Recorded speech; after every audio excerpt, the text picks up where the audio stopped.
Hello, everyone. Welcome to Grid Live Wrap Up. Joe Samaniego here, along with Ben Schneider, Kobe Lambert from the Podium Finish, and Adam Lemeries. A big hello and thank you to our Patreon subscribers, calling the show, Mark and Robin, for keeping us on the air. You too can invest in the Grid Network, keep us on the air throughout 2022. Links in the video description to our Patreon and buy me a coffee for a one-time contribution. This will be super helpful, especially as we start covering races at the track later this year.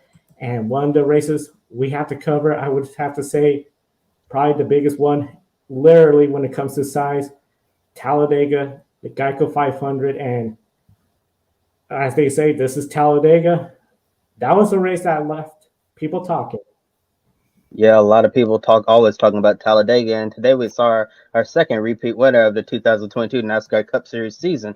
Ross Chastain, the Watermelon Man, in typical Talladega fashion, led the lap that mattered the most, only one lap, and that was the final one. And he just held his line on the bottom as Kyle Larson tried to make a move for the win on the outside.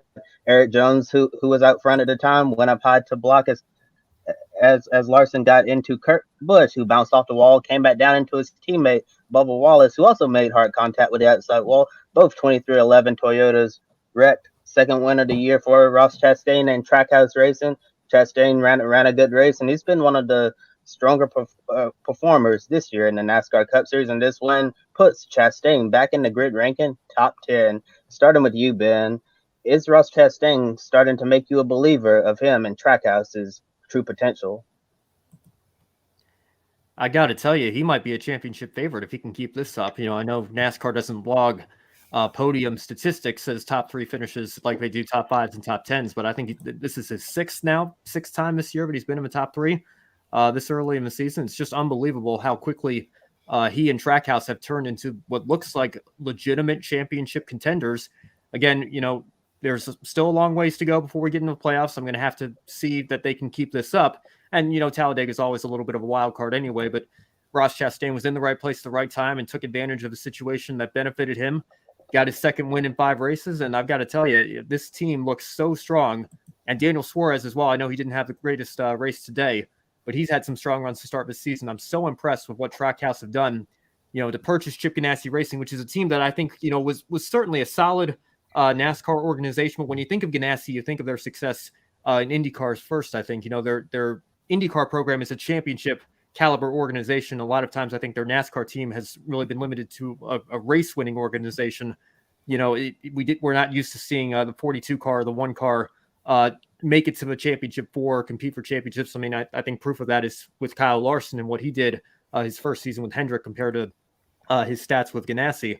And Trackhouse seemed to have picked up right where Ganassi left off, and in some ways even exceeded it with the amount of success that Ross Chastain has had to start the year. So, after a difficult, again, I don't think we can call it a rookie season based on how many cup starts he made before it, but difficult first season in that level of equipment, Chastain has turned it up to 11 and is doing a fantastic job. And I certainly would expect him to win a couple more races this year. And right now, if I had to make a championship 4 pick, it's hard to leave him out of it. I mean, he has just been absolutely phenomenal to start this season. Absolutely, Ben. And let our viewers know, the car that Ross Chastain went with today at Talladega, you want to know where that car also ran? Circuit of the Americas in Austin, Texas. And who won? Ross Chastain. So the car that Ross drove is now 2 for 2 when it comes to wins. Ross Chastain is making a believer out of me and Team Trackhouse Racing as well. And I wouldn't be surprised, like you said, Ross Chastain wins a few more races this year, and I believe he will be a contender for the championship 4 when we get to Phoenix at the end of this NASCAR season. Team Trackhouse is proving they are for real, and they ain't going nowhere. And don't be surprised if we see Ross Chastain's teammate Daniel Suarez in victory lane sometime this year as well. He's been strong too. So Ross Chastain is a championship contender, and I was so impressed with way he drove today, and I gotta say, I feel so sorry for Eric Jones. He came so close to getting Petty GMS Racing their 200th win. He was right there until the very end. Right now, Ross Chastain, the Watermelon Man, don't be surprised if he smashes a few more watermelons sometime this year. I have to say, Adam, 2 for 2 of that car. If I'm Trackhouse right now, I'm locking away that car in the storage room until Phoenix, save it for the championship before, but it really matters the most. But unfortunately, you can't really do that since you're limited with the number of next gen cars you can have in your stable this year. And it just show you how you can really adapt with the next gen car, where you can run a road course car on a super speedway and vice versa. And in the past, NASCAR teams with the older Cup cars, what you could do, you would build a car just for super speedways, a car just for short tracks, and a car just for all the other type of tracks that NASCAR race at. But with this new car, you can bring a different car to all the different. Well, you can bring the same car to all these different types of racetracks. And Ross Chastain, Trackhouse, 2 wins already. That's something I would have not predicted at all at the beginning of the 2022 season. And I've said this before in this program that Ross Chastain is finally showing us a driver who everybody thought he could be. When he finally got the big break to go Cup racing with Ganassi, he didn't really take off like a lot of us expected to. We expected him to be extremely competitive and basically doing what he's doing now, but it took him a little bit of time. But Chastain is definitely hitting on all cylinders right now, and I'm starting to think that Team Trackhouse is certainly going to be dangerous by the time the playoffs roll around, because this team is just doing so many amazing things, and in just a short amount of time. A comment right there from Michael Tiller saying, "Let's go Ross!" Woo woo! Thank you, Michael, for sharing your comments and watching our program. And I always appreciate all of our viewers whenever you get active in the discussion. And while it was the thrill of victory for the Watermelon Man, it was the agony of defeat for several drivers who really needed to win to keep their playoff aspirations strong. Eric Jones, Adam just talked about him. He ran up front most of the race, possibly would have won in Petty's number 40, Petty's iconic number 43 if he stayed low. Bubba Wallace was strong as usual and crashed hard coming to the checker flat with his teammate Kurt Busch. Brad Keselowski got bit twice on pit road for speed, and Ty Dillon, Eric Jones' teammate, was really fast too, but he got caught up in that wreck on the restart with Joey Logano. And for the teams who failed to capitalize today, does it sting more knowing this was one of your best opportunities to win, besides maybe Atlanta and the wild card regular season finale at Daytona? Yeah, it stings. But you now have notes, to go back and look at when we get to Atlanta and Daytona. So you can look at them and say what you did wrong and how you can improve. You mentioned Bubba Wallace. He was up there all day long. And if you watch our program yesterday, I picked him as my pick a winner for this race. I truly, he won stage 1. And I truly thought he was going to win. And you mentioned Ty Dillon, who was strong as well. Brad Keselowski, he was running up there all day long until those 2 pit road speeding penalties hurt him a whole lot. But I think this stings because, that's kind of weird for me to say Atlanta is a super speedway.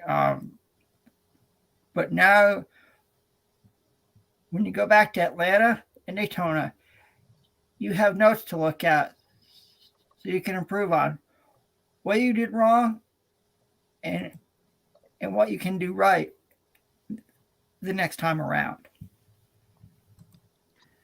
If we want to talk specifically about Bubba Wallace, my position coming into this race weekend, I know I wasn't on the pre-race show yesterday, but where I've been with that team right now is the way they've been running.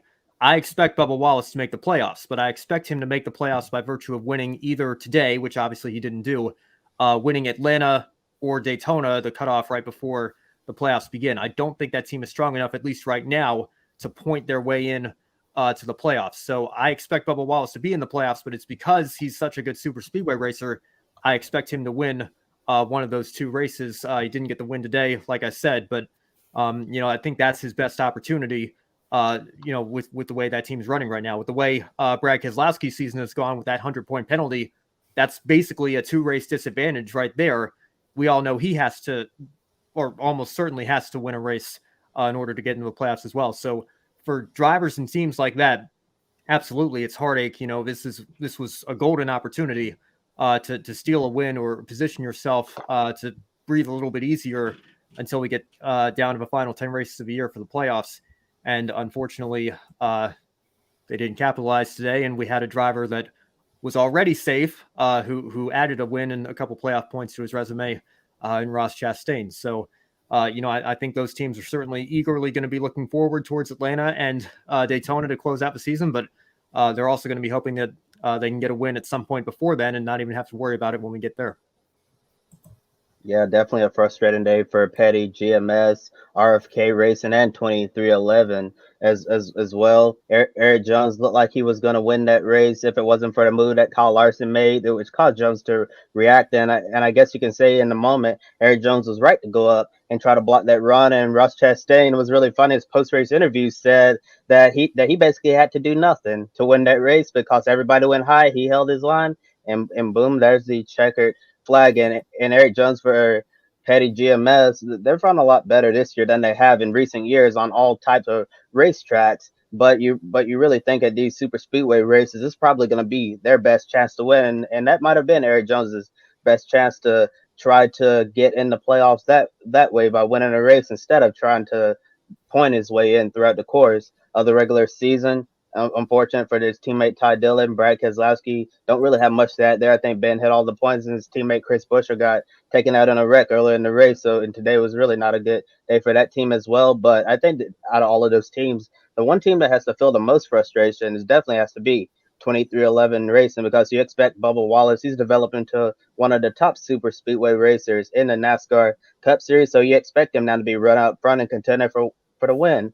And all these races, unfortunately got shuffled to the back and tried to make something in, and then just for both 2311 racing cars to get taken out in that manner, very frustrating. If you saw the team owner's comments on Twitter, Denny Hamlin, he just tweeted one word, and that word was pain. As a team owner, watching both of his cars get taken out like that, and especially since 2311 Racing hasn't shown the speed that a lot of people probably would expect by this time. And Kurt Busch, when Kurt Busch walking out of the infield care center, media tried to speak with him, but Kurt Busch did not want to comment. So obviously both drivers very, very frustrated with how that went. And next, the team's going to probably be looking at Atlanta and Daytona, see what they can do there, try to get themselves into the playoffs. And yesterday we said the Joe Gibbs Racing Toyotas would try to control the race, potentially stink up the show. Today that wasn't the case, but Hendrick Motorsports really controlled a lot of the race. At one point it was an HMS 1, 2, 3, 4 up front until the final pit stops. We didn't have one big one, but we had a few smaller incidents, and thankfully no cars flipping or going airborne. And in your opinion, where does this Talladega race rank among the other races at Dega in the last several years?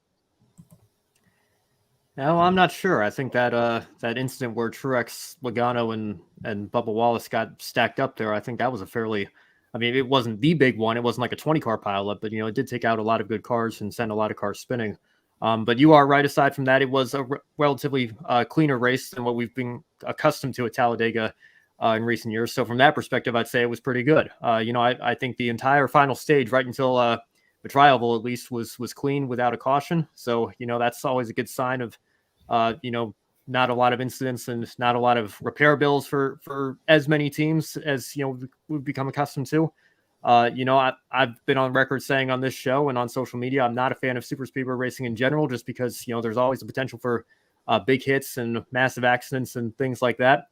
But we come here 4 times a year, I guess 6 now, if you want to include the 2 Atlanta races. And, it's part of the schedule. We've all got to, just go with it. And I think generally speaking, it was a pretty solid race. We saw, a little bit of single file action here and there, but I thought the drivers did a very good job handling themselves all day, and you really can't ask for much more than that.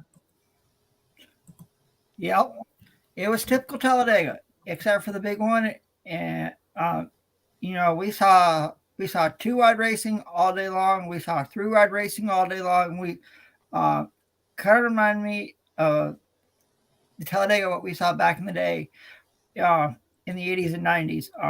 It was good to see 2-wide racing and 3-wide racing. It was a really good race to watch. Really enjoyed it. And I got to say, Dale Earnhardt Jr. did an absolute fantastic job with Mike Joy and Clint Boyer in the Fox broadcast booth. I think they hit the nail on the head, bringing in that former driver who's won in Talladega a lot. I'll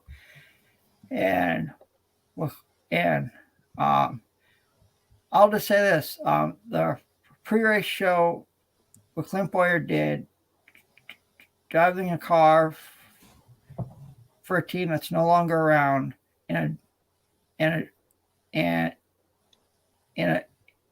former driver's car who we lost too soon, was pretty cool, especially if you remember Robert Yates Racing and Davey Allison when they were around. And I'll just let the viewers know, when it comes to my Grid 1 Shiny Moment later on in the show, I'll share more about what that moment meant to me.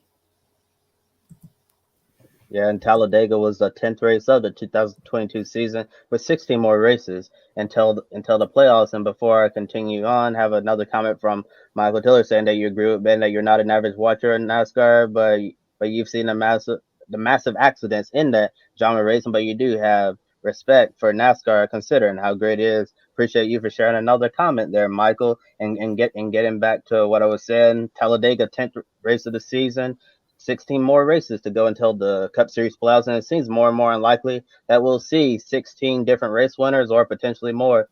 8 different winners so far, with William Byron and Ross Chastain both having 2 wins, and notable drivers who still haven't won yet this year: Ryan Blaney, Martin Truex Jr., Joey Logano, although Joey Logano did win the season opening Busch Light Clash at the LA Coliseum, but that's an exhibition race that doesn't pay any points. And Chase Elliott, Kevin Harvick, and Austin Dillon, those drivers yet to find victory lane. Are some of these drivers becoming less of a solid pick to be real playoff contenders, especially if we see Byron, Chastain, and some of the drivers who have already won repeat? To me, I'm still surprised we haven't seen Joey Logano visit victory lane, or Chase Elliott, or Kevin Harvick, or even Martin Truex Jr. But I think their time is coming soon. The next stop on the NASCAR Cup schedule is a track that our colleague Ben Schneider knows all about, and that's the Monster Mile at Dover International Speedway. It's close to, you could sort of say, it's another home track besides New Hampshire Bar Speedway that Martin Truex Jr. knows, since he is from New Jersey. We have, I think we will see Kevin Harvick in victory lane sometime soon. Chase Elliott in victory lane. To me, I'm still surprised we haven't seen all those drivers in victory lane yet. But I think it's coming sometime soon. Yeah, I've still got to figure out my weekend plans. I'm going back up to college for a track meet. I'm see if I can make the Cup race of what's now Dover Motor Speedway. It's going to take a while to get used to that. But that's always a track where Jimmy Johnson was super dominant. You could kind of pencil him in as a potential winner, and obviously he's retired from NASCAR competition now. So who knows what we're going to see next weekend. It's probably going to be a little more difficult to pick a winner again.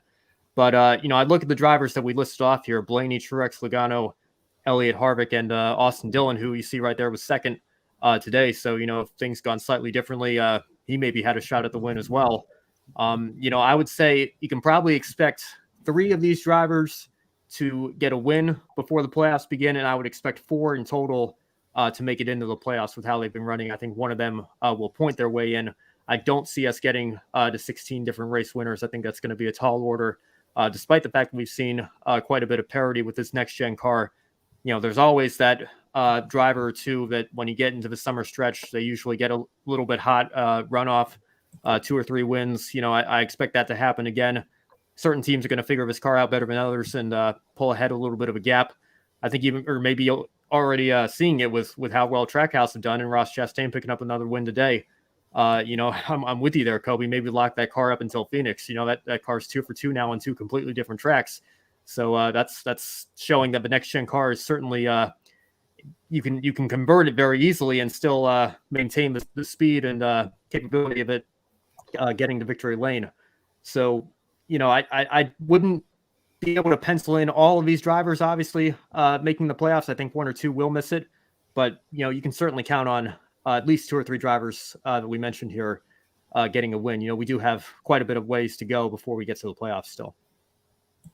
Yeah, still a long way to go until we get to the playoffs, 16 races. And talking about the next gen car in general, going to Dover Motor Speedway next weekend is going to be another test for that car, considering that Dover hasn't necessarily put on a lot of exciting racing in recent memory. And a lot of people are optimistic that bringing the next gen car to Richmond, a track that also hasn't really put on a lot of good racing either in the last several years or so. They thought the next gen car might be able to help the problem at Richmond, but unfortunately the next gen car wasn't able to get the job done there. And it's going to be interesting to see what the racing is going to look like with the new car next weekend at Dover.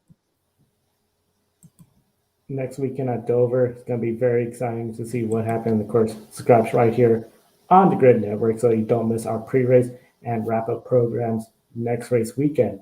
One race that took place this weekend was MotoGP, the Portuguese Grand Prix, and they saw Fabio Quartararo dominate the race today. Alex Rins, he still leads the grid rating for MotoGP. Jack Miller, what a big loss. He was up towards the front, and when he lost that front end, he slid out and took out Juan Mir, a favorite to win today's race.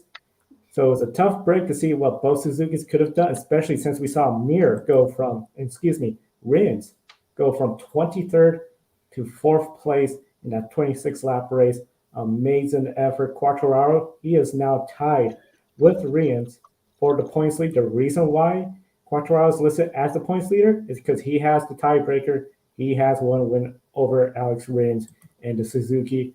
Bastianini, dreadful weekend. Just essentially came to an end early on the race when he slid out, crashed out of the race. Only 18 of the 25 riders in MotoGP finished this race. With that, some of the big names that we also saw go out, Brad Binder, Jorge Martin, being some of the notable DNFs. The Grand Prix of Spain is next weekend at the Circuit Jerez. That's going to be a very exciting race, along with Dover and some other races, including this one we saw today, Formula One. Yeah, before getting to Formula One, I have to say that was quite a drive from Alex Rins. I guess trying to channel what we saw the previous race at Grand Prix of Americas when Marc Marquez had the back start and came all the way from the back towards the front. So another excellent MotoGP performance there. And get into Formula One's Emilia Romagna Grand Prix in Imola, saw the Ferrari faithful lead with hardly anything to celebrate in front of the Tifosi. First lap, first corner, Daniel Ricciardo and Carlos Sainz make contact, and Sainz was stuck in the gravel trap for the second race in a row and the first one out of the race. With a Red Bull 1-2, this put Charles Leclerc and Ferrari at a strategic disadvantage. Leclerc tried to force the issue after a second pit stop, spun after hitting the curb too hard and damaged the front wing when he hit the wall. Leclerc threw away a podium result and ended up finishing 6th. Max Verstappen got the pole after winning the sprint race, took the victory at Imola, and got fastest lap, a total of 34 points earned this weekend. What does the win at Imola do for Verstappen's confidence after 2 DNFs in the Red Bull, and how disappointing was it that Ferrari couldn't deliver in front of a home crowd? Well, I think it certainly shows that Red Bull, if they were a little bit behind Ferrari, they've certainly closed that gap, or that gap is going to fluctuate a little bit. Red Bull certainly seemed to have the upper hand this weekend, and Verstappen has to be a major confidence boost, not just for him, but his teammate Sergio Perez as well. That gap that you see on the screen there is certainly not insurmountable. I just did a video on First Take for my YouTube channel, and I was reminded making that video of what Stephen A. Smith often says about the Dallas Cowboys in the NFL. What can go wrong will go wrong. And I feel like if you look at Formula One, you could maybe say Ferrari are the Dallas Cowboys of Formula One, certainly since I've been following the last half decade to decade or so. When you look at everything that's gone wrong for Ferrari, Every year it seemed like they were on top of preseason testing. We expect them. This is the year that they close the gap. This is the year that they take a run of a championship. And then inevitably, I was expecting it to happen closer to the middle of the season. But they get too many weekends like this. It goes back to that same saying, what can go wrong will go wrong. Ferrari are a team that haven't won a driver's championship since 2007 with Kimi Räikkönen. They haven't won the constructors since 2008, and there wasn't anything to celebrate that year. It was like Mercedes experienced at Abu Dhabi. They just lost the driver's championship with Lewis. Ferrari were going through the heartbreak with Felipe Massa in Brazil, so certainly nothing to celebrate in that moment. And ever since then, they have not been able to win either championship in Formula One. It looks like they're on pace for a good year this year. I think they're the favorites. I think they certainly could win the championship this season, but they have too many race weekends like this. They've been known to bottle the strategy sometimes. And, Charles Leclerc, I have to say, why not just take it easy, come home in P3, maximize the points you're going to get out of this weekend. He's lucky he didn't crash out and leave Ferrari with 0 points combined with their 2 cars resulting from the Grand Prix this weekend. So, I would caution people before we start penciling in Ferrari as the championship favorites. We have to consider this team's history, and unfortunately, they have a history of doing this. I'd be a little bit worrisome if I were a Ferrari fan right now, because too many weekends like this, and Red Bull certainly, if they have their reliability issues squared away, which it looks like this weekend they did. I think Red Bull would certainly be the favorites for the championship if that's the case. Right now, I think we have a fight on our hands, even though Leclerc does still have a full race advantage. It was always going to be a situation where, he wasn't going to run away with the championship. You knew Red Bull were going to bounce back. And, again, they can't have too many weekends like they had today, because it was absolutely a disaster. Yep. And yesterday, if you were watching our Prix show, who picked Ferrari to go 1-2? Me. Fortunately, that didn't happen after what we saw on lap 1 with Carlos Sainz Jr. and Daniel Ricciardo. Right now, this win for Max Verstappen gives him so much confidence going in to the next round, which is in Miami.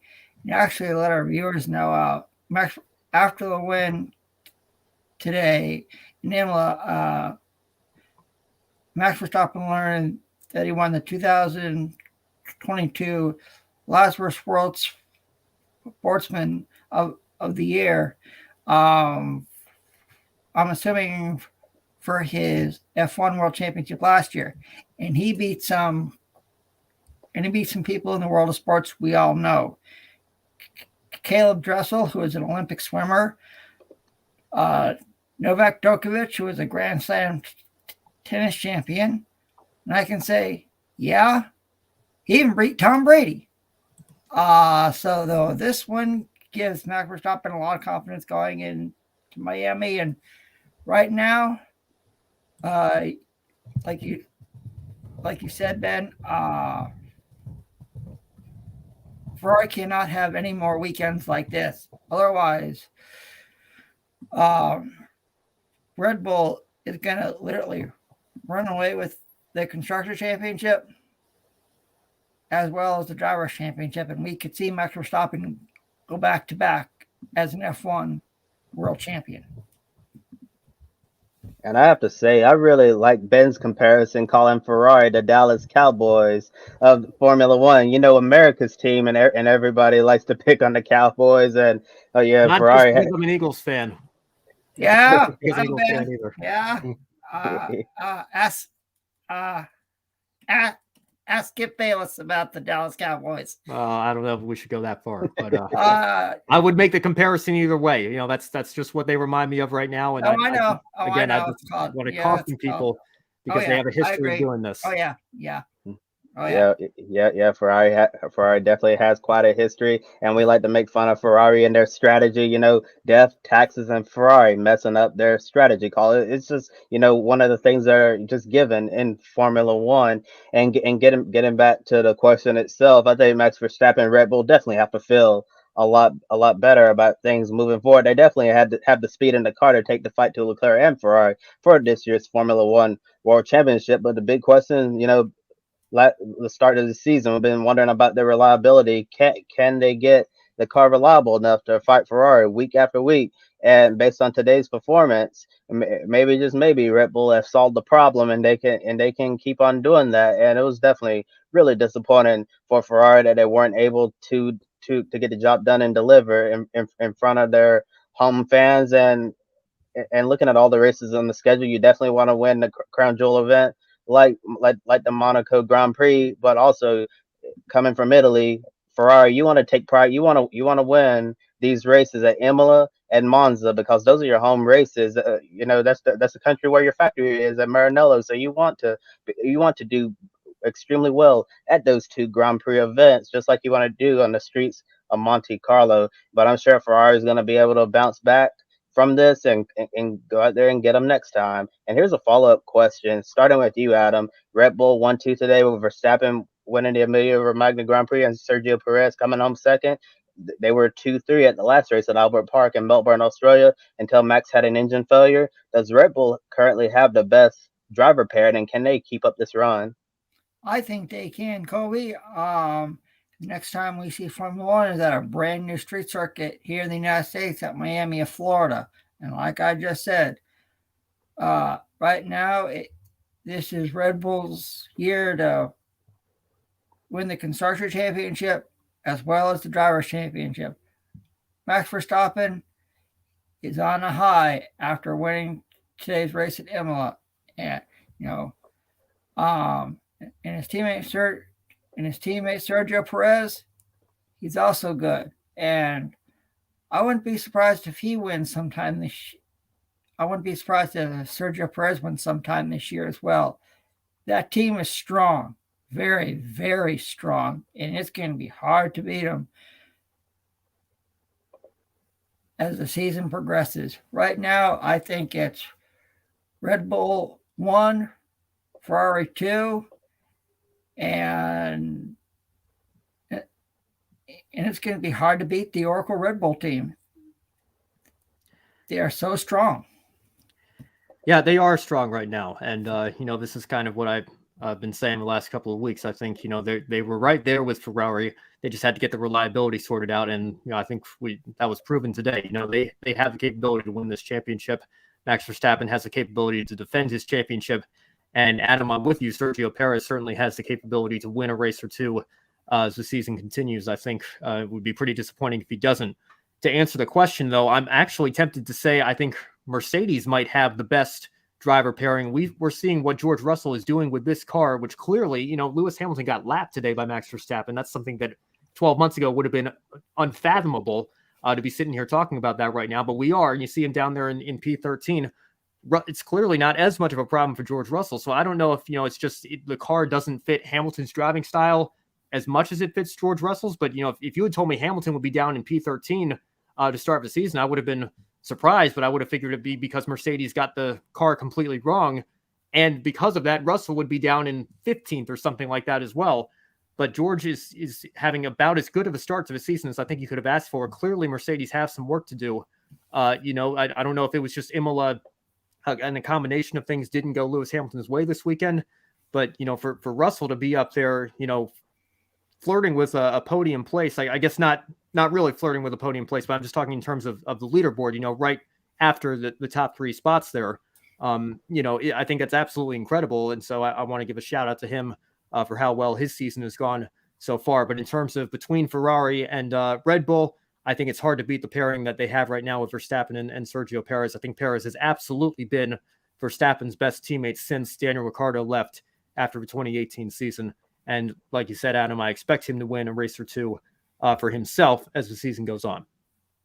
Yeah, you bring up a lot of great points, but especially about George Russell. I don't think people are giving George Russell enough credit what he's doing right now for a Mercedes car that's not as fast as it has been in the past. He's certainly dragging that car to the front, towards the front, and trying to maximize the full potential of it. And it's weird in Formula One because sometimes it seems like one driver will adapt to the driving style of the one car better than the other. And obviously, this year's Mercedes, George Russell is certainly getting the best of Lewis Hamilton, and Lewis is really, really struggling with this car right now. And it was just really shocking to see Max Verstappen put Lewis Hamilton a lap down after they were battling for the championship week after week last year.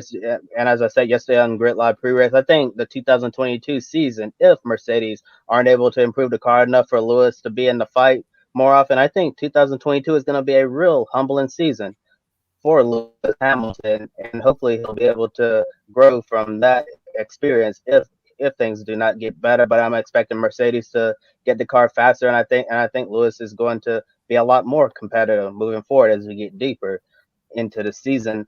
And Lando Norris, another driver who had a great day, was running fourth until Charles Leclerc made that mistake, allowing McLaren to steal the final spot on the podium. Definitely a big improvement from McLaren after they showed up to the season opener in Bahrain looking very slow. Lando said McLaren is currently the third fastest team. Mercedes came on fourth with Russell and Hamilton in P13. Do you agree with Lando's statement? And can McLaren outscore Mercedes in the constructors this year? They're only 31 points behind Mercedes.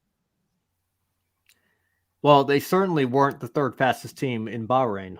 So I'll just say that much. That much is clear. When it looks at, we have a comment from Jats here, which F1 team is number 3 in the moment. Don't have the constructor standings in front of me. I'd wager a guess it might be Mercedes. I don't know if Lewis's bad result today impacted them that poorly. I must admit, I don't have the constructors up in front of me here. But getting back to the question, absolutely, I think McLaren can outscore Mercedes this year based on how the teams have run. But I need to see more consistency from McLaren first. It looks like right now they've kind of been up and down, whereas Mercedes have consistently been, somewhere between the third best team. And, obviously it was an off weekend for Lewis, but I expect Lewis to be in the points far more often than not as the season goes on. I think he just had a really bad weekend, even though they clearly still have some work to do. But I think that battle, it was Ferrari versus McLaren for the P3 spot last year. I think it's certainly shaping up to be Mercedes versus McLaren for P3 in the constructors this year. I just want to see a little bit more consistency over the next few races from McLaren before I pencil that in. But the way Lando ran today was great. No, obviously not a very good race for Daniel Ricciardo with the opening lap incident with Carlos Sainz.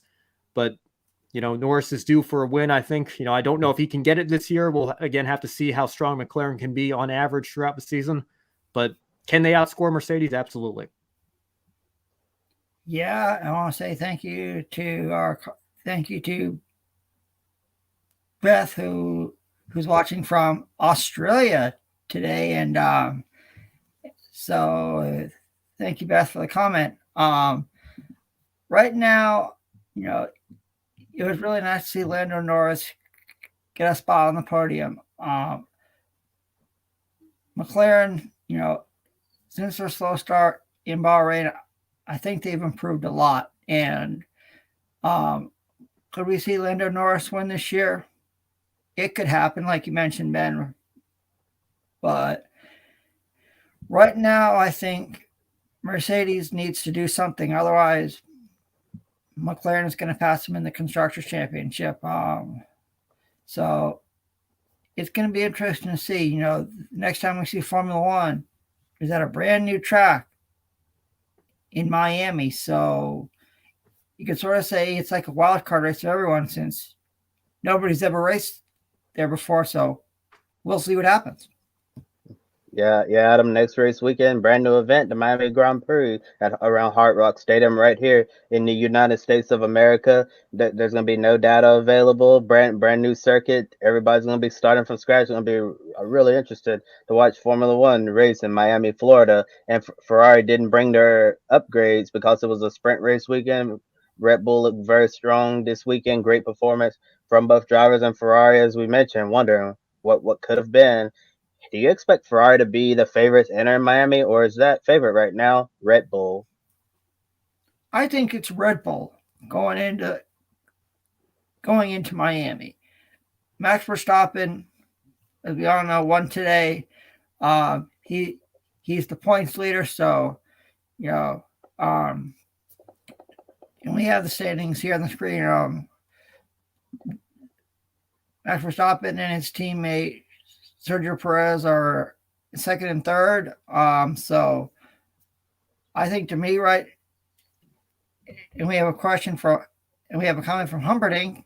He says, absolutely, McLaren can compete with Mercedes. Yeah, I think that can happen. And thank you, Humperdinck, for the comment.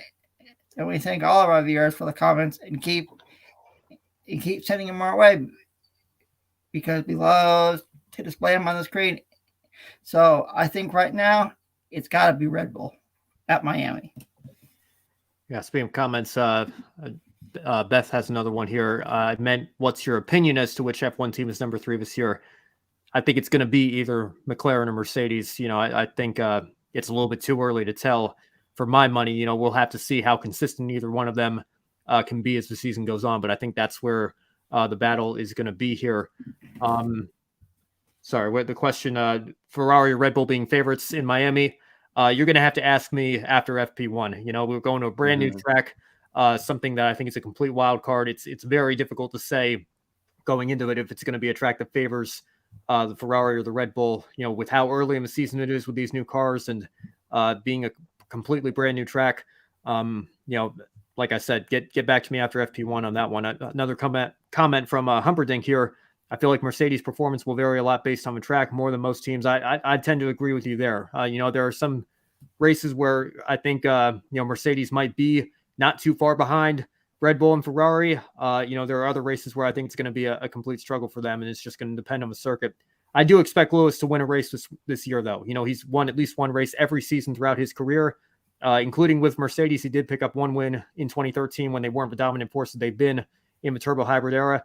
He also won 2 races in 2009, which is the McLaren car that he compared this Mercedes to this weekend and said it's on par with that as the worst car I've ever driven in Formula One. He still found a way to get 2 wins out of that car. So, I think it's going to depend on the track, but I do anticipate there will be a race weekend this year where we see Mercedes on the top step of the podium. And well, Ben, if there's anyone who can find a way to win in a quote unquote down year, it's certainly Lewis Hamilton. If there's a will, there's a way. Lewis Hamilton will find his way to the top step of the podium. And looking at Miami, which is going to be a total wild card event, it's really hard to say who's the favorite. It's going to be Ferrari, it's going to be Red Bull. I think those are probably going to be your top 2 favorites. Maybe that'll be one of the tracks where Mercedes can get a lot closer to them in performance, but who knows? Seen a lot of interesting storylines developing this year, especially Haas F1 performing a lot better after a dismal 2021 season. Kevin Magnussen's looked very strong. Mick Schumacher's running better as well. And the thing that was really surprising to me this weekend, seeing how well Valtteri Bottas has been running with Alfa Romeo. So it seems like he actually, based on how Mercedes is running right now, it seems like Valtteri Bottas has really gotten a good deal in that Alfa Romeo, watching him battle his old ride earlier today and going to the Miami Grand Prix. We're going to be following all of those stories here at Grid Network. Hi everyone, Matt White here. Time to bring you a WRC update tonight from Rally Croatia. The 3rd round of the championship concluded this afternoon with Kalle Rovanperä winning his 2nd event in succession for Toyota after coming off the back of his win in Sweden a couple of months ago. Did not have it all his own way, although it did look like he was going to on Friday because he pulled out over a minute's lead at the end of day 1, only for it to be pegged back throughout Saturday and then Sunday morning by Tanak.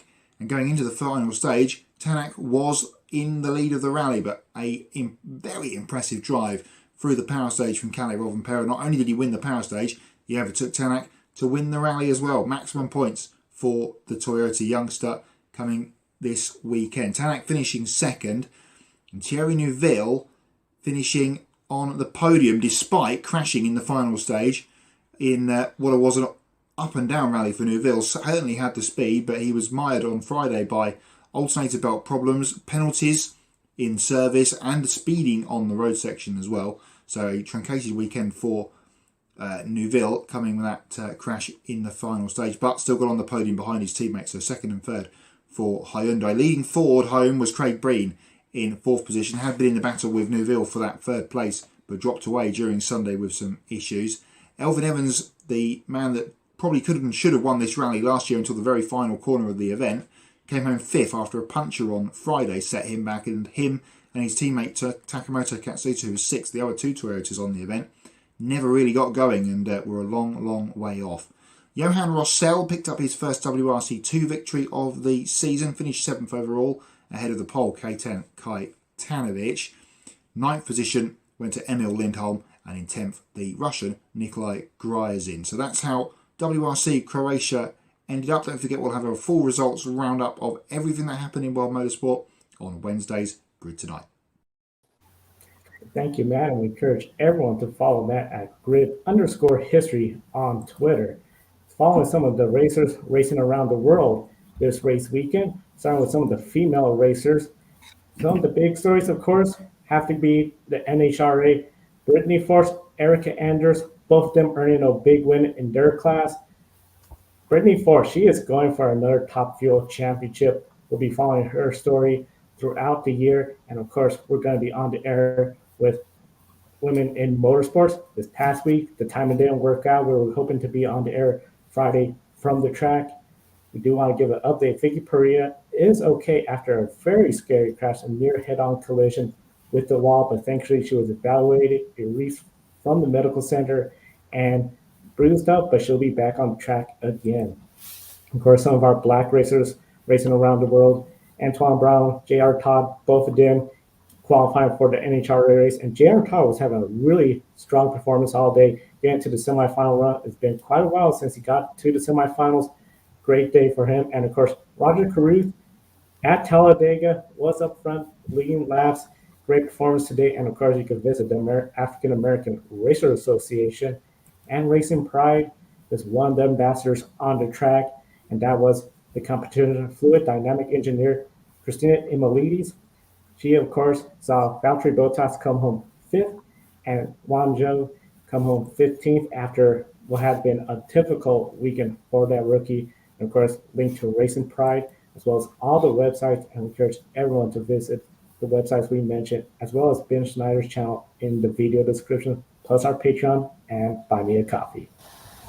Yeah, so now getting into week 4 of the grid ranking, Charles Leclerc had the biggest drop in the standings, going from 2nd all the way down to 6th place. Everyone else moved up one spot. Ross Chastain's back in the top 10 with his win at Talladega Super Speedway. Alex Rins got around Will Power after an impressive race, going from 23rd to 4th. 7 out of the 10 drivers in the top 10 have won a total of 18 races, and outside the top 10, the remaining 25 racers only have 14 wins among 10 drivers, and it's still very early in the grid ranking in most series, but we're starting to see some drivers like Shane Van Gisbergen from Supercars, Joseph Newgarden from IndyCar, Collie Rovanperä from World Rally Championship, Ross Chastain from NASCAR, Charles Leclerc and Max Verstappen from Formula One. All those drivers are indicating early dominance in their respective series.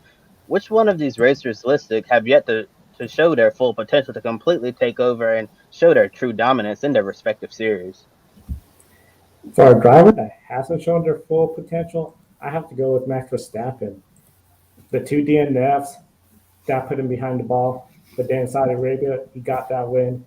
Today, he was in total control of that race and was his teammate right there. We saw the big advantage they had with the strategy. There was nothing Charles Leclerc could do in 3rd place to try to overtake both of them. So I think Verstappen, and it's going to be odd to say, but I have to say, if Ross Chastain can continue what he's doing, I mean, he's the only NASCAR driver in the top 8. When it comes to top 5 finishes, he's doing really great. He's a driver that I feel if his team could keep up the work, they got a lot of potential this year. It's really amazing, but it's still very early in the season. So what's the question here is who hasn't shown their full dominance yet, I think. Is that what we're going for? I think if that's the case, then we have to look at Leclerc and Verstappen, because I think, like we talked about earlier in the show, the two of them are very evenly matched right now. I think the Ferrari and Red Bull are very evenly matched right now. They've traded wins back and forth. So it's tough to say that either one of them has asserted their dominance as the season has gotten off to the early start here. I'll be curious to see as the F1 season goes on if one of them can pull ahead or if we're going to get another close championship battle like we had last year. We have a comment from Michael here. It's always good to see you, Michael. I'm glad to see Max was able to bounce back at Imola today. I just hope this keeps up because DNFs prior to today, that was unacceptable. And I think that's unimaginable. At the same time, I'm sorry for Lewis Hamilton, 14th place and not doing well this season. I think it was 13th actually, but regardless, not in the points, and that's not easy to watch. Yeah, you certainly, you got to feel for Lewis and the Mercedes team. To be struggling as much as they are after the heartbreak of what happened with Abu Dhabi at the end of last season. It's just got to be so frustrating for that team. And like I said, I would expect Lewis to pull something out of that car later this season. He always seems to find a way to put on a magical show at some point every single year. So I expect no different this season. I think he does get a win, but it's probably not going to be until later in the season because, like I said, Mercedes certainly have a lot of work to do. But getting back to the grid ranking, I think it might not help Leclerc and Verstappen in the grid ranking if they keep swapping wins back and forth. It's going to take one of them to assert their dominance, like I was saying, and I don't think we've seen that yet. And I'm actually going to say Ross Chastain is the one driver who I think hasn't shown how completely dominant he can be in a NASCAR Cup Series event. He was I guess you could say he was very dominant at Circuit of the Americas, and then Talladega wasn't dominant, but he was in the right place at the right time to make a move. I'll see the question there. It's going to answer that in a second as I finish my thought on this. I think Ross Chastain and this Trackhouse team still have a lot of growing to do as a young organization, but things are really going well for them right now. I know we said earlier in tonight's show, we said that they're really starting to make us believers out of him. Maybe a team that could potentially make a deep playoff run and possibly even go to the championship race at Phoenix. But we're gonna see. We need to see how Trackhouse does for the remainder of the season, and if Ross Chastain and that number one team can keep up that performance for the remainder of the year and maybe try to score wins at different types of tracks. He's gotten it done on a super speedway, gotten it done on a road course. Now see if he'll be able to get it done on a short track, on a mile and a half. Those other type of tracks are going to be very important later on in the season. And if you can display that question back on the screen, you ask, will Kevin Magnussen be able to maintain momentum for the rest of the season, or will others catch up to his pace? I have to say, I think that's really tough to say right now, still early in the Formula One season, but looking at what Kevin Magnussen and Haas F1 have been able to accomplish so far this season, you definitely have to have a smile on your face because there was a lot of frowns last year at Haas F1. And I think a lot of people are very surprised by how well that they're performing right now, especially Kevin Magnussen, because he didn't really know until like the 11th hour that he was going to be a Formula One driver. Again, Magnussen was getting ready for his FIA World Endurance Championship factory Le Mans hypercar drive with Peugeot. So it looked like they returned to Formula One wasn't going to be on his radar, and until all the stuff happened with Nikita Mazepin and he got sacked from the team, and Haas needed a driver with Formula One experience. So their next best option was bringing Kevin Magnussen back into the fold, and I think he's proven to everyone that Gunther Steiner, Gene Haas made the right decision to bring Magnussen back to Haas F1. And now switching gears next weekend, 7 of the top 10 in the grid ranking will be competing. Got Formula E, IndyCar, MotoGP, NASCAR, and Supercars all running. And IndyCar is going to be in Alabama at Barber Motorsports Park, and 4 drivers in the top 10. But Roman Grosjean in the grid ranking is currently outside the top 10. Do you think Grosjean could be an early favorite for next race weekend? He could be an early favorite. I'm just looking back at the results from last year. He finished 10th, which I think was his IndyCar debut, his first race of the 2021 season. So, I think he's got infinitely more experience than he had that race weekend at this point in his career. And, the way he's been running this season, absolutely, he could go out and win the race. Certainly wouldn't surprise me one bit. I'm going to look at the Ganassi drivers of Alex Palou and Scott Dixon, though. I think they're going to be the favorites based on how they ran last year. And if I had to make a pick a winner this early, which fortunately I don't, but I would say that they'd probably be my early favorites for the Barber race. Another comment from Michael here. Magnussen coming back was a major bombshell announcement for F1. And man, has he made headlines or what. Very happy for that. And very happy Haas is doing well. Absolutely. Speaking certainly as an American here, it's great to see the American F1 team back up competing in the points where it belongs after a couple of difficult seasons. And, I was pulling for Pietro, I must say. I think he deserves an opportunity at some point before his career is over. But, Kevin Magnussen certainly bringing in an old, reliable, and an experienced driver paying off for Haas, absolutely was the right decision, and he is making the most of his unexpected second chance in Formula One. It's great to see. I wouldn't even rule Haas out for a podium at some point this season if we get some variables with weather or strategy or something like that. That team looks very, very strong, especially compared to how the last few seasons have gone for them. And Magnussen is certainly the main reason for it. Is Romain Grosjean an early favorite?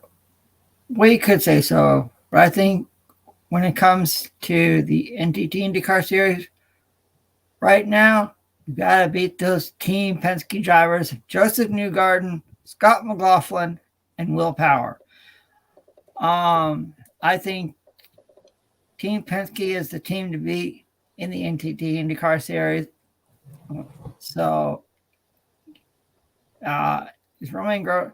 So, getting back to the previous question, I'm going to agree with my colleagues. I'm going to say Charles Leclerc and Max Verstappen. I think, it's going to be interesting to see how everything develops going forward, in this motorsports season.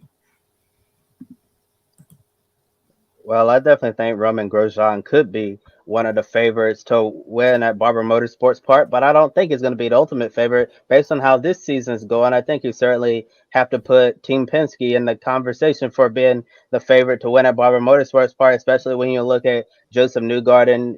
When you look at the history of his performance at Barber, he's typically always one of the favorites to win. Sure, Will Power is going to be strong as well. Also, Scott McLaughlin, but ultimately, I think the early favorite before we get into practice next weekend and qualifying, the ultimate favorite certainly has to be Joseph Newgarden, who's currently on a hot streak to start off the 2022 NTT IndyCar Series season. So I think there's a high chance that Joseph Newgarden could go three in a row here to start off the season, and also Team Penske's winning rate might stay at 100%. That being said, it's now time for our Grid 1 shining moment from this motorsports weekend. So I'll start with you, Joe. What's your Grid 1 shining moment? I have to say, probably my one shining moment for this weekend has to be from MotoGP, Fabio Quartararo getting that win. Saturday, we talked about how he was the big center for all the silly season news. He's not happy with Yamaha. He might go to another team. Yamaha having repeat rider problems after last year with Maverick Vinales. This could have all been distracting to the team, to Fabio Quartararo. It seems like it's been a motivator because he dominated the race today. He came towards the front, pulled a huge lead, never looked back, and I think he really made a statement that he's in it to win it. The championship is not over, and who knows, he might stay with Yamaha and help them develop the next bike. Comment from Mike Tiller, although Grosjean may not be the top seed, he definitely would be someone I root for. His passion to continue driving and racing since that horrible crash at Bahrain, I hope he does win soon. He has to be one of the favorites next weekend. I mean, he's one of the IndyCar drivers that's in the grid rankings, so I got to agree with you. But yeah, for my one shining moment, Fabio Quartararo, silencing the doubters, going out there and getting a win.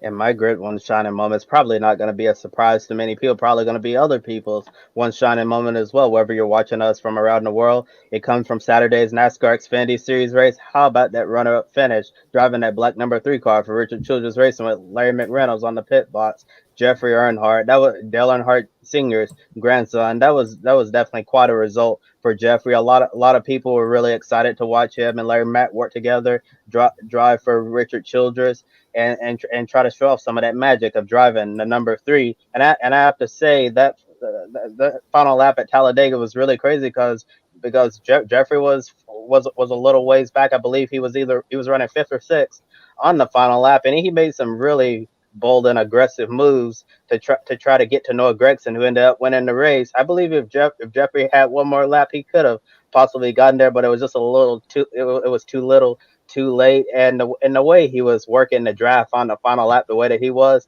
I have to say, that was shades of Dale Earnhardt right there. That was quite quite a maneuver, and I think Jeffrey has certainly earned himself more opportunities in the future to race at Daytona or Talladega or even Atlanta if Richard Childress Racing is able to find the money to bring back that number 3, because based on his performance at Talladega, I certainly think Jeffrey can potentially get a win in that 3 car, and that was definitely a special moment for him, his family, and everybody in Earnhardt Nation, because I know all the Dale Senior, Dale Junior's fans were really excited to see an Earnhardt once again up front at Talladega Super Speedway, and have a comment right here said you can always rely on Grosjean. That guy's always on fire. Yeah, really appreciate you for sharing that. Now moving on to Ben's one shining moment. I'm going to talk more about Jeffrey and that run on Saturday, more on Grid Live Encore tomorrow, but totally echo your statement there, Kobe. It was a great run for him, and I think he has certainly earned more opportunities with a top team. I would have liked to have seen him get more chances when he was with Gibbs in 2019, and it's a shame that that deal with Toyota and Extreme Concepts fell through as early as it did. I think he had a top 3 finish at Texas as well, or Charlotte, or one of those places. So, he certainly has earned some more opportunities, and I think that run on Saturday is only further proof of that. If I had to give a one shining moment today, I mentioned it earlier in the show, but I want to give a call to George Russell for finishing in 4th place today in Imola. He is making the most out of a sticky situation with this new troublesome Mercedes car. I think he has certainly taken the fight to his 7-time world champion teammate and done a great job. Again, I think it's been the best possible start that he could have had to this season, given the limitations of his new car. It's a shame that Mercedes have been so dominant in the year that he finally gets the call up from Williams as the year that they're no longer the dominant force they've been in the turbo hybrid era. But George Russell is certainly continuing to put in some solid performances and proving that he was a great choice to put alongside Lewis Hamilton this season. And, I wouldn't even count out if Mercedes can get their act together, improve the car. I just said I expect a win out of Lewis at some point this year. The way Russell's been running this season, maybe he gets one too. But George Russell making the most out of a sticky situation so far this season, continuing to prove it today with a P4 finish. I'll give him my one shining moment today. I mentioned it earlier in the show. Me, my Grid 1 shining moment took place even before the NASCAR Cup race at Talladega. It was when Clint Bowyer drove the number 28 Texaco Havoline for Thunderbird. Davey Allison drove for Robert Yates Racing. Give the fans some perspective. Robert Yates Racing used to be one of the dominant 4 teams in NASCAR. That team had drivers in their seat like Dale Jarrett, Ernie Irvin, and Davey Allison. Davey Allison was a driver that had gone too soon.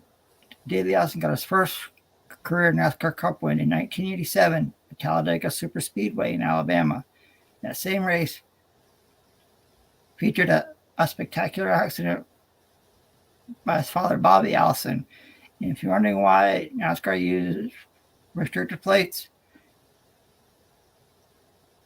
Bobby Allison's crash at Talladega in 1987, his car went airborne.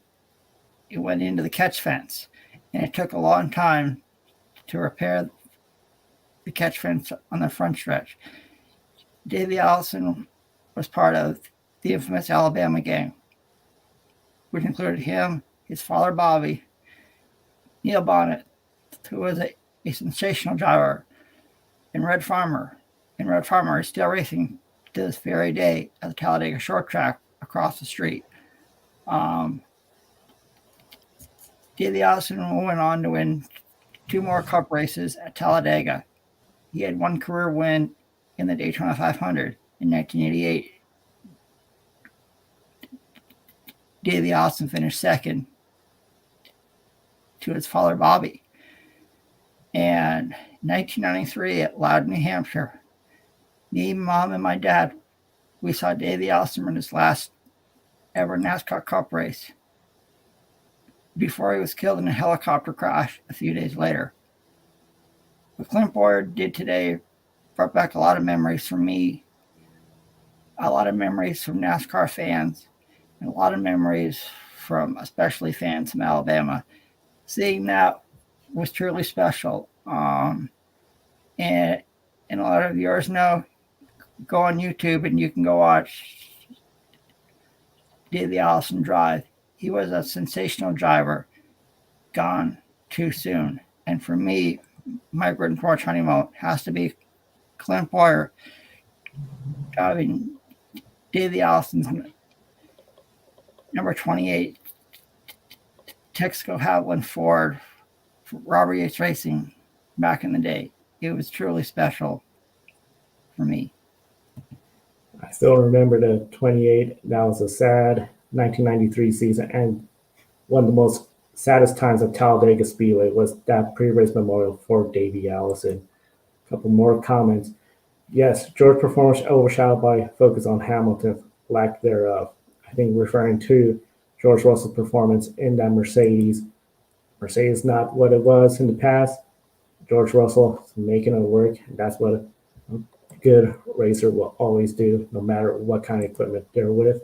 And with that said, we're just about out of time, but we encourage everyone to subscribe to our Patreon, like Colin, Michelle, Mark, and Robin, to keep us on the air each month. Helps pay the bills here at the Grid Network. We're planning to be at the tracks later on this year. If you want to do a one-time contribution, you can go buy me a coffee. You could buy a cup of coffee for all of us here at the Grid Network, or for a particular on-air talent as well. I know Amber, one for Adam, about a month ago. We'd love to have your name here and just share your appreciation for what we do here on YouTube. And of course, follow all our social media outlets. We're on TikTok. There every Wednesday we post a Pick a Winner video. Be sure to participate in Pick a Winner. We're going to have some goodies and prizes at the end of the year. We're on Facebook, Twitch, where we stream as well, Instagram and Twitter at Grid Rankin and Grid_History. And be sure to visit public.com, one of our sponsors. $5 in free stock if you use the referral code GRIDnet. They got tools, educational classes, and webinars on how to learn to invest in the stock market. No hidden fees compared to other sites that do this kind of work. Public.com, where it is the social media homepage for the stock market. One more comment. It was certainly great to be back. Everyone, have a great night. We want to thank Mike, I know Humperdinck, Beth, and everyone that tuned in. Thank you for being part of the chat room. It's always fun to have you all here. And a reminder, Ben's going to be on the air tomorrow with Grid Encore. You're going to have Brandon, and as well as Josh. And the lights just went out on me, so that means we're really getting close to time running out. So Grid Encore. Then we're going to have on Wednesday, Grid Tonight with Kobe Lambeth and Adam Lemeries. Then the Women in Motorsports, and then we'll be back next Saturday with Grid Live pre-race to preview the upcoming race weekend. And one more last comment. Well said, Adam, referring to Davey Allison and Robert Yates Racing. For Adam Lemeries, Ben Schneider, Kobe Lambeth from the Podium Finish, I'm Joe Sandiego. Thank you for watching today's program. We'll see you next time. Don't be an anonymous investor. Join the stock market social media platform, public.com. Invest any amount of money and share with friends and new friends. Discover new opportunities, such as new companies and potential business partners, and useful tools for beginners, and share your experience with friends on public.com. Link in the video description gets you $5 for being a Grid Network viewer. Use the referral code GRIDnet for your free $5 to invest and start investing and networking on public.com.